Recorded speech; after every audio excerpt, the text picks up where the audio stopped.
નમસ્કાર વિદ્યાર્થી મિત્રો, હું પૂર્વી પટેલ મેઘરજ ગવર્મેન્ટ બીએડ કોલેજમાં અભ્યાસ કરું છું. આજે આપણે રાષ્ટ્રીય આવકની વ્યાખ્યા વિશે અભ્યાસ કરીશું, જેમાં આલ્ફ્રેડ માર્શલે ઉત્પાદન આધારિત વ્યાખ્યા આપી છે.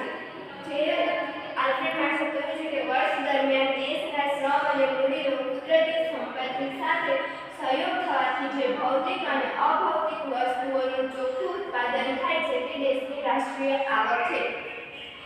આલ્ફ્રેડ માર્શલના મુજબ ઉત્પાદનના જે 4 સાધનો છે, જમીન, મૂડી, શ્રમ અને નિયોજન. એમાં શ્રમ અને મૂડી એ માનવ શ્રમ કરે છે અને જે મૂડી પ્રાપ્ત કરે છે તેના દ્વારા કુદરતી સંપત્તિ એટલે કે આપણે એને જમીન કહીએ છીએ, તેની સાથે સહયોગ થવાથી જે ભૌતિક અને અભૌતિક વસ્તુ, ભૌતિક એટલે કે દ્રશ્ય, જે જોઈ શકાય તેવી વસ્તુ, જેમ કે પંખો, બેન્ચીસ, ટેબલ, ખુરશી, વીજળી વગેરે જેવી વસ્તુઓને આપણે જોઈ શકીએ છીએ. એવી વસ્તુઓને ભૌતિક અને અભૌતિક એટલે કે અદ્રશ્ય, જે જોઈ ના શકાય, જેને આપણે સેવા કહીએ છીએ, જેમ કે શિક્ષણ, સ્વાસ્થ્ય વગેરે જેવી ઉત્પાદન આધારિત જે સેવાઓ છે તેને આપણે